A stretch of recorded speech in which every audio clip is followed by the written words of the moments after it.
네, 오늘은 9월 19일입니다. 화요일입니다. 새벽 예배 나오신 우리 성도님들을 환영합니다.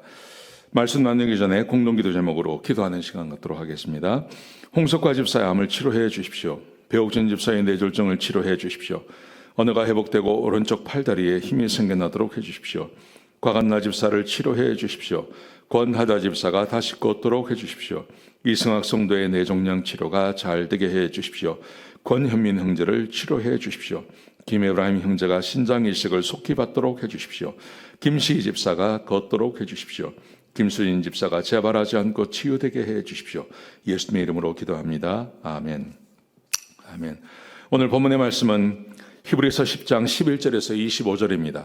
오늘 본문이 우리에게 주고 있는 교훈은 하나님께서 우리 죄를 사해 주시는 그 목적이 뭐냐 하는 것입니다. 왜 우리를 구원하셨냐 하는 것입니다. 구원의 목적이 무엇인지 오늘 본문이 우리에게 말씀해 주고 계십니다. 자, 오늘 본문에 보시면 모든 제사장들은 날마다 똑같은 제물을 하나님께 드립니다. 그러나 이런 죄가 우리의 죄를 사하지 못합니다. 어제도 말씀드렸고 주일날도 말씀드렸고 토요일도 말씀드렸는데요. 율법으로 드리는 제사 제도가 사람의 죄를 완전하게 사하지 못하죠. 그런데 우리 그리스도께서 오늘 12절에 보시면요. 우리 그리스도께서 우리 죄를 사하시기 위해서 단번에 영원한 효과가 있는 그런 제사를 드리셨습니다. 그리고 예수님께서는 하나님 보좌 우편에 앉아 계십니다. 예수 그리스도의 그 십자가의 몸, 예수님께서 오셔서 몸을 가지고 오셔서 자기의 몸을 제사의 제물로 드리심으로 한 번의 제사로 우리 모두를 구원하시는 그 은혜를 우리에게 베풀어 주시는 것입니다. 여러분, 왜 그렇게 하셨습니까? 몇 가지 이유가 있습니다. 첫 번째 보시면요. 첫 번째 이유는 우리에게 성령을 주시기 위함입니다. 자, 15절부터 18절까지 말씀해 보시면 성령께서 우리에게 증언하여 말씀하시기를 이렇게 말하죠. 뭘 증언하셨습니까? 그날 이후에 내가 그들과 맺을 언약은 이것이니 곧 내가 나의 율법을 그들의 마음에 기록하고 그들의 생각에 기록할 것이다. 이제부터는 내가 그들의 죄와 허물을 다시는 기억하지 않을 것이다. 여러분, 이것이 예레미야 31장 33절과 34절에 기록되어진 말씀입니다. 이런 성령에 대한 약속은요, 굉장히 많아요. 첫 번째, 우리에게 성령을 주시기 위해서요. 창세기 6장에서 거두어지신 그 성령님을 다시 우리에게 주시기 위해서. 성령이 아니면 사람은 죽은 거죠. 에스겔에 의하면 마른 뼈와 같은 존재입니다. 사람이 살아서 움직인다 하더라도, 아무리 머리가 좋다 하더라도 구원받지 못하고 성령이 떠나가시면 그것은 마른 뼈와 같은 존재라는 말이죠. 이런 마른 뼈와 같은 존재에게 성령을 주시기 위해서, 다시 성령을 주시기 위해서 예수님께서 희생 제물이 되시고 우리를 구원해 주신 것입니다. 또한요, 그 다음 말씀 보시면 이렇게 되어 있습니다. 우리에게 성령을 주실 뿐만 아니라 우리로 하여금 지성소에 들어가서 하나님을 만나게 하려고요. 구약 성경에 의하면 지성소에는 1년에 대제사장이 딱 한 번 들어갈 수 있습니다. 거기는 아무나 못 들어갑니다. 거기 들어가면 죽임을 당합니다.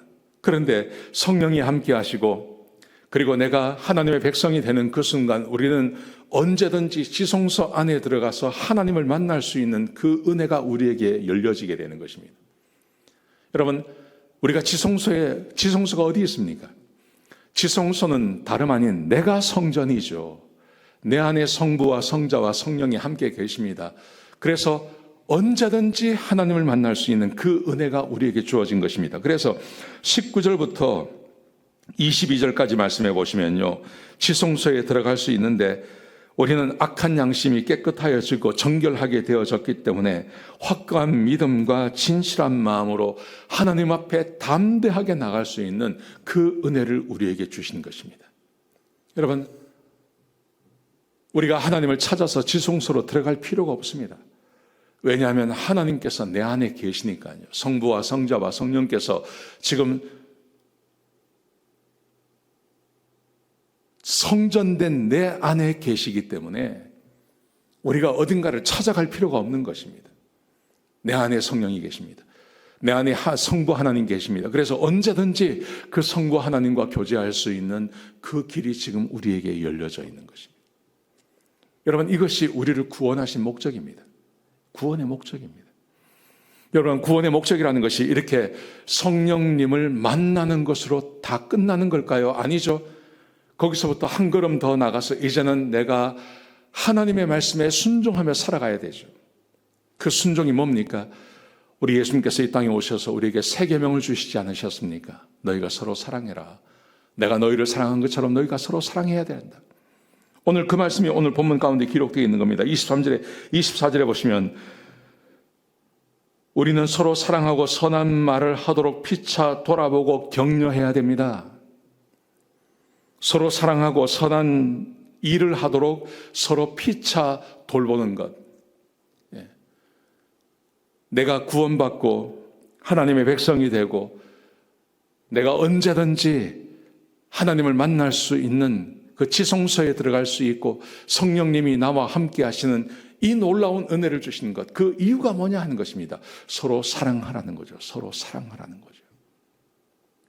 그래서 우리에게 교회를 주시면서 히브리서 10장 25절 그 유명한 말씀이 본문 가운데 기록되어져 있는 겁니다. 모이기를 피하는 어떤 사람들의 습관과 같이 하지 말고 오직 그날이 가까우면 볼수록 더욱 그리하자. 더욱 모이고 함께 모여서 서로 사랑하며 서로 선한 일을 하도록 격려하는 일을 할 것을 우리에게 요구하고 있는 것입니다. 이게 얼마나 귀한 것입니까? 이 일을 할 것을 우리에게 요구받고 있는 것입니다. 여러분, 오늘 본문이 우리에게 주고 있는 교훈, 우리를 죄에서 구원하신 목적, 그 목적이 뭔지를 말씀하십니다. 우리에게 성령을 주시기 위해서요. 우리가 성령과 함께 하시면 그것은 하나님을 만나게, 지성소에 들어가게 하시기 위해서요. 지성소에 들어가서 하나님을 만나는 우리들이 해야 할 일이 뭡니까? 오늘 본문이 우리에게 주고 있는 교훈이 그거죠. 서로 사랑하라고요. 우리 교회가 존재하는 이유, 서로 사랑하고 서로 선한 일을 하도록 격려하는 일을 하기 위해서 우리를 이곳에 세우셨다고 말씀하고 계신 거예요. 저는 이런 목회를 하고 싶은 거예요. 저는 이런 목회를 지금 하고 있다고 생각하고 저는 앞으로도 이런 목회를 하고 싶습니다. 예수 믿지 않는 사람들이 교회에 와서 예수 믿고 거듭나는 겁니다. 성령님이 함께 하시는 것입니다. 그리고 성부, 성자, 성령 하나님께서 함께 하시는 그 삶을 살면서 하나님을 경험하는 것입니다. 그리고 그 다음에 하는 일, 오늘 본문이 우리에게 주고 있는 대로 서로 사랑하며 다른 사람을 섬기며 이런 일을 하도록 하는 것, 그 일을 하도록 교회가 서로 하나가 되어서 서로 사랑하는 것, 이게 교회가 할 일이고 그리고 우리 교회가 해야 할 일이라고 저는 믿습니다. 오늘 구원받은 하나님의 백성이라면 사랑하며 섬기며 선한 일을 하시며 그렇게 하루를 보내시기를 주의 이름으로 축복합니다. 기도하시겠습니다. 아버지 하나님, 귀한 말씀 주셔서 감사합니다. 우리에게 귀한 말씀 주셨사오니 하나님 이 말씀을 이루며 살게 하여 주시옵소서. 구원받은 백성답게 살게 하여 주시옵소서. 하나님의 영광을 드러내는 삶을 살게 인도하여 주시옵소서. 감사합니다. 예수님의 귀하신 이름으로 간절히 기도드렸습니다. 아멘.